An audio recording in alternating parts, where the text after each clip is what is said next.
Hello friends, Meenakshi classes में आपका बहुत बहुत स्वागत है। जैसा कि आप देख रहे होंगे एपिसोड नंबर 11। आज हम यहाँ पर चर्चा करने वाले हैं थिंकिंग के बारे में। थिंकिंग का मतलब होता है चिंतन। अब आपके सामने प्रश्न उठता है कि हम सोचते कैसे, हम विचार कैसे करते हैं, हमें विचार कैसे आता है। विचार आने का एक सीधा फॉर्मूला आपके पास रहता है कि अगर आपके सामने कोई प्रॉब्लम है, कोई समस्या है, उस समस्या को आप समाधान करते हो। समाधान कैसे करते हो, उस प्रॉब्लम का आप सॉल्यूशन कैसे करते हो? अपना ब्रेन का यूज़ करके, अपने ब्रेन में तर्क और वितर्क करके, रीजनिंग करके। तो ये रीजनिंग होना, तर्क वितर्क होना, ये क्या है? ये एक चिंतन का ही रूप है। आप उसके बारे में सोचते हो, विचार करते हो और लास्ट में आप उसके समाधान तक पहुंचते हो। इसको ही चिंतन कहते हैं। ये डेफिनेशन दी थी हेम्पे ने। हेम्पे ने कहा था कि भैया चिंतन वो चीज़ होती है, अगर आपके सामने समस्या रखी गई और उस समाधान की तरफ उस समाधान आप करते हो, आपका ब्रेन का यूज़ करके, उसको कहते हैं चिंतन। उन्होंने इस डेफिनेशन को बताया।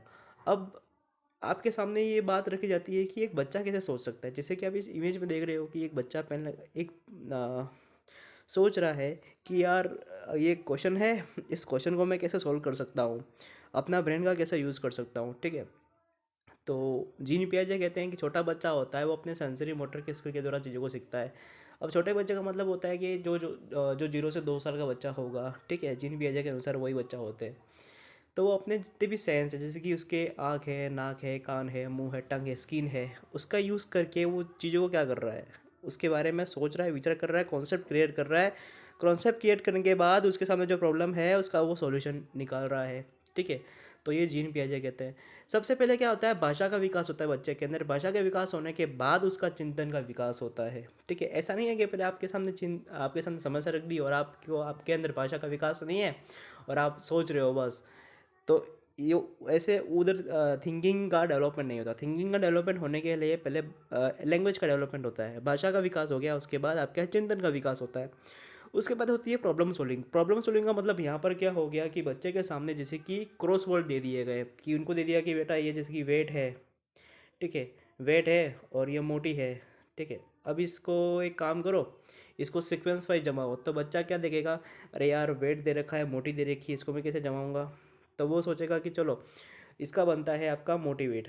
ठीक है, मोटिवेट का मतलब होता है, क्या होता है मोटिवेट का मतलब? मोटिवेट का मतलब होता है कि आप कोई काम कर रहे हो, उस काम को आप सफलतापूर्वक पूरा कर दो। इसको कहते हैं मोटिवेशन। एक अंदर से आया हुआ ऐसी शक्ति जो किसी भी काम को कर दे, इसको कहते हैं मोटिवेशन। तो उसने क्या कर दी, उसने कर दी अपनी प्रॉब्लम सॉल्विंग। ठीक है। फिर बच्चा क्या करता है, तर्क वितर्क करता है। किसी चीज़ को देखता है, उसके बारे में उसका तर्क करता है, वितर्क करता है। नहीं, ये चीज़ ऐसे नहीं होगी, ये चीज़ ऐसे होगी। 2 5 ज़ा 10 होता है, 5 2 ज़ा 10 होता है, इस तरह से वो तर्क करेगा। ठीक है। तो ये हो गया उसका रीजनिंग। उसके बाद यहाँ पर बताया कि यार जो थिंकिंग होती है, या आपकी थिंकिंग दो तरह की होती है। एक होती है आपकी स्वली चिंतन, एक होती है यथार्थ चिंतन। स्वली चिंतन का मतलब होता है कि इमेजिनरी थिंकिंग, मतलब कि आपने किसी कलेक्टर को देख लिया, वो कलेक्टर गाड़ी में जा रहा है, उसके गाड़ी के ऊपर लाल बत्ती है। तो आप सोचते हो कि आप क्वाली पुलाव बनाते हो कि ठीक है मैं भी कलेक्टर बनूंगा, मेरी भी एक गाड़ी होगी, उस पर लाल बत्ती होगी, मेरी एक सुंदर बीवी होगी, एक बहुत अच्छा बंगला होगा। तो ये आपकी कोरी कल्पना हो गई, क्योंकि ये आपकी यथार्थ नहीं हुई। यहाँ ये आपने प्रैक्टिकल चीज़ को नहीं देखा, आपने सिर्फ उसकी एक अपने माइंड में उस कोरी कल्पना बना दी उसने, तो आपने एक थ्योरी क्रिएट कर दी ऐसा हो सकता है यूँ। ठीक है। तो ये कभी वास्तविक नहीं होती। इसको वास्तविक बनाने के लिए आपको मोटिवेट होना होता है, जो कि अंदर से आया वो मोटिवेशन है। नहीं, मुझे करना है, मतलब करना है, चाहे दुनिया कुछ ही बोले। ठीक। उसके बाद आता है आपका यथार्थवादी चिंतन। यथार्थ चिंतन क्या होता है कि जो चीज़ आप सोच रहे हो उसका रिजल्ट तुरंत आता है। इसका मतलब ये होता है कि मान लो कि आप गाड़ी में जा रहे हो, कार में जा रहे हो, कार में जाते जाते आपकी गाड़ी का होता है टायर पंचर। अब क्या करोगे, आप सोचोगे यार टायर पंचर हो गया। तो आपके जो गाड़ी के पीछे जो डिक्की है उसमें स्टेप टायर होगा, वो निकालोगे, उसको अलग करोगे, उसको लगा दोगे, बस आपकी गाड़ी तैयार हो गई। ठीक है। तो मतलब आपके सामने जो समस्या रखी गई, आपने सोचा दिमाग का, आपका ब्रेन का यूज़ करके, और आपने उस समस्या को तुरंत उस समाधान में कन्वर्ट कर दिया। ठीक है। तो ये होता है यथार्थवादी चिंतन। इसमें 3 आते हैं, अभिसारी चिंतन होता है, अपसारी चिंतन होता है और आलोचनात्मक चिंतन होता है। अभिसारी चिंतन का मतलब होता है निगनात्मक चिंतन। इसमें क्या होता है कि इस आपके सामने जैसे कि कोई क्वेश्चन दे रखा हो, जैसे कि 5 2 10, ये होगा मतलब होगा, 2 5 10 होता है मतलब होता है, 2 4 8, 4 2 8 होगा मतलब होगा, जैसा है वैसा है, रूल्स सो रूल्स है मतलब है। तो आप उस रूल्स को अप्लाई करके उस किसी भी क्वेश्चन को सॉल्व कर सकते हो, ठीक है। ये होते हैं आपके अभिसारी चिंतन। अपसारी चिंतन का मतलब क्या होता है? अपसारी चिंतन होता है आपका सृजनात्मक चिंतन, जिसका आप सृजन करते हो। जैसे कि मान लो कि आप आपको एक स्टोरी दी गई, क्रिएटिव स्टोरी दी गई, इसमें कहा गया कि राम कल रेलवे स्टेशन गया था, उधर किस उसने एक व्यक्ति को देखा, फिर डॉट डॉट डॉट। अब राम ने क्या देखा, किस व्यक्ति को देखा, आपने कल्पना करके उस आपके सामने समस्या रखी गई, उस समाधान आपने निकाल दिया। मतलब आपने अपने नए संप्रत्यय को जोड़कर, आपने नए कॉन्सेप्ट को जोड़कर उस कहानी को पूरा किया। हाँ, हम कल राम को देखा था, राम ने एक व्यक्ति को देखा था, वो व्यक्ति ऐसा दिख रहा था, वैसा दिख रहा था, ETC, ठीक है। फिर होता है आलोचनात्मक चिंतन। आलोचनात्मक चिंतन क्या होता है कि मान लो आप मार्केट में गए, मार्केट में जाने के बाद आपके कस्टमर ने आपको कपड़े दिखाए, ठीक है। इस कपड़े की कॉस्ट ये है, इस कपड़े की कॉस्ट ये है, इसमें ये गुण है, इसमें ये गुण है, इसमें ये अवगुण है, इसमें ये अवगुण है। तो आप क्या कर रहे हो, आप उसमें आलोचना कर रहे हो, नहीं ये अच्छा है, ये इससे बेटर है, इसकी कॉस्ट इससे ज़्यादा अफोर्डेबल है, इसकी ये ज़्यादा महंगा है। तो आप यहाँ पर आलोचना करके किसी एक चीज़ को चूज़ करते हो, तो वहाँ पर आप अपना चिंतन का यूज़ करते हो, ठीक है। तो ये होते हैं चिंतन के बारे में कुछ। फिर अब बात करते हैं चिंतन के मूल तत्व। चिंतन के मूल तत्व कौन कौन से होते हैं? चिंतन का मूल तत्व होते हैं आपकी एक मानसिक प्रतिमा। मानसिक प्रतिमा मतलब क्या होता है कि आप कल मार्केट में गए, मार्केट में जाने के बाद आपने एक सबसे सुंदर चीज़ देखी, उस सुंदर चीज़ को आपने बना लिया, अपने ब्रेन के अंदर कॉन्सेप्ट क्रिएट कर दिया। अगर मैं अब जब इस सुंदर चीज़ को देखूंगा और मैं इसको खरीद लूँगा, ठीक है, तो आपने क्या कर दिए, उस चीज़ के कॉन्सेप्ट क्रिएट कर दिया आपके ब्रेन के अंदर। ये होती है मानसिक प्रतिमा। फिर आती है आपकी तर्कना। तर्कना मतलब होता है आपकी तर्क शक्ति। तर्क शक्ति कैसे होती है? आपके ब्रेन के अंदर होता है।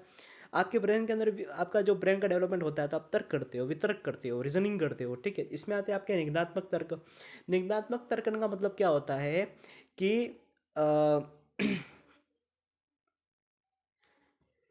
अब जैसे कि मनुष्य मरणशील है, मनुष्य मरता है, ठीक है। तो राज मनुष्य है। राज क्या है? एक मनुष्य है। तो राज भी मरणशील है, राज भी मरेगा, ठीक है। तो ये होता है निगनात्मक तर्कना। अग्नात्मक तर्कना का मतलब क्या होता है कि अ, एक चीज़ अ, एक चीज़ दे रखी है और उसमें आप अपने कॉन्सेप्ट जोड़ के उस चीज़ को कुछ नया क्रिएट करते हो, इसको कहते हैं अग्नात्मक तर्कना।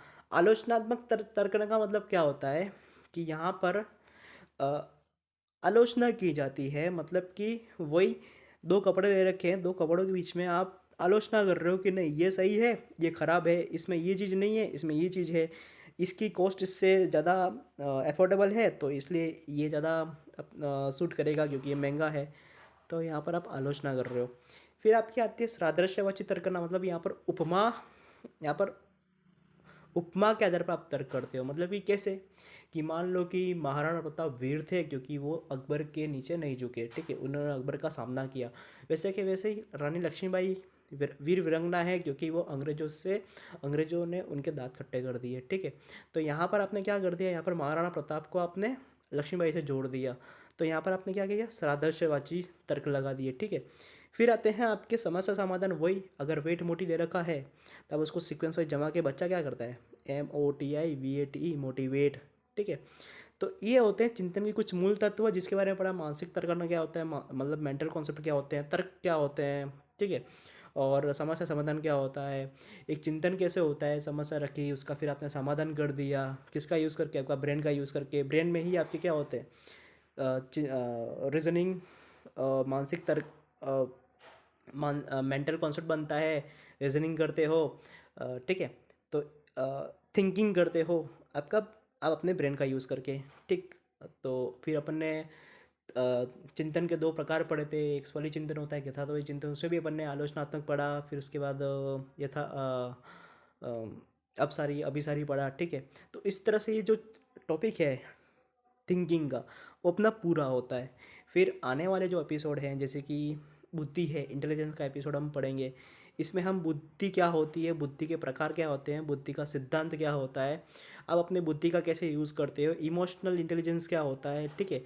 इन सब के बारे में हम सीक्वेंस वाइज पढ़ेंगे, ठीक है। तो आज के लिए तो इतना ही, फिर मिलते हैं अगले नए टॉपिक में बुद्धि के साथ। Good bye. जय हिंद, जय भारत।